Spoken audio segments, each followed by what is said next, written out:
আশ্রম করব, আমি এই জায়গাতে আসবো, আমি কোনোদিনও জানি না। আমরা ইনকাম সোর্স ভালো ছিল, স্বামী স্ত্রী চলতাম, আমাদের বাচ্চা হচ্ছিল না। আমাদের টেন্ডেন্সি ছিল অনেকের কাছে শুনছি যে বৃদ্ধ মানুষ ঘরে থাকলে না নাতিপুতি তাড়াতাড়ি আসে। তো আমাদের আত্মীয় স্বজনের মধ্যে যদি কাউরে আনতাম তখন যাওয়া যাবে, ঝামেলা হবে, মন কালাকালি হবে, বাড়ি চলে যাবে। তার জন্য করছি কি, আমরা রাস্তা থেকে একজন বয়স্ক মানুষ আনছি। আসলে আমাদের উদ্দেশ্যটা ছিল আমাদের যেন বাচ্চা হয়, একটা বয়স্ক মানুষ ঘরে থাকলে নাতিপুতি তাড়াতাড়ি আসবে, এরকম একটা প্রবাদ আছে। তো রাস্তায় তো কত মানুষ পড়ে থাকে, আমি আগারগাঁও থেকে আসার সময় একটা অজ্ঞাত মানুষ তুলছি ভাই, এই তোলাটাই আমার জন্য আজকে কালো হয়ে দাঁড়াইছে। এবং উনি আসার পরে আমার ব্যবসা বাণিজ্যের সুফল হয়েছে। আমার ঘরে আমার দুইটা ছোট বাচ্চা, আপনি দেখলে মাথা খারাপ হয়ে যাবে, এত সুন্দর বাচ্চা। এরপরে জীবন, পরে বাচ্চা হয়েছিল? হ্যাঁ হ্যাঁ, 14 দিনের মাথায় আপনার ভাবি বল সুসংবাদ দিছে যে আমার ঘরের বাচ্চা বা আমি প্রেগনেন্ট।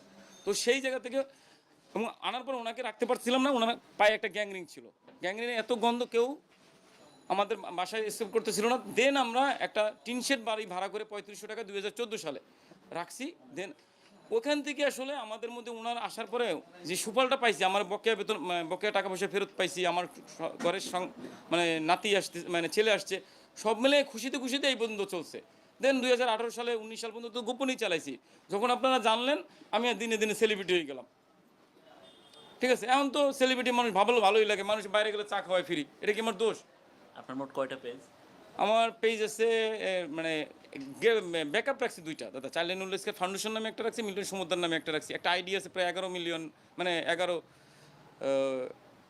1.1 নিল আইডি। আর দুইটা ভালো পেজ আছে। অর্থ সহায়তা কিরকম আসে আনুমানিক আপনার?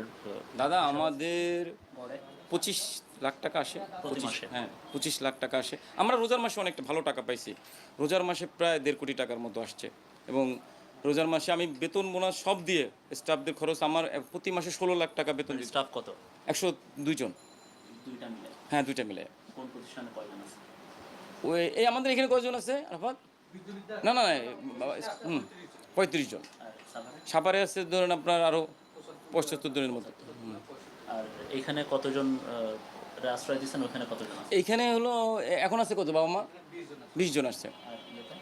সাপারে আছে আপনার 135, না 145, 245-এর মতো 200? বাচ্চা আছে ওইখানে প্রতিবন্ধী। আমার 45টা বাচ্চা আছে প্রতিবন্ধী বাচ্চা। আমার 6টা পাগলি বোন আছে। আমার বাবা মা আছে 256 জন। সব মিলে আনুমানিক মাসে খরচ কত? 40-45 লাখ টাকা দাদা। খরচ হ্যাঁ, মাসে? মাসে। একটা এটা কখনো চিন্তা করি নাই যে এরকম হবে। আমি মনে করছি যে ভালো কাজ, উৎসাহ দেই, আরও সামনের দিকে আগাই। আমরা হোম সার্ভিস দিতাম দুজনে স্বামী স্ত্রী মিলে, বাসায় 24 আওয়ার্সের জন্য বয়স্কদের দেখা, বড় লোকদের বাবা মাকে আমরা দেখাশোনা করতাম। আপনার প্রতিষ্ঠানের কি? আমি সহযোগী আর কি। হ্যাঁ হ্যাঁ, জি।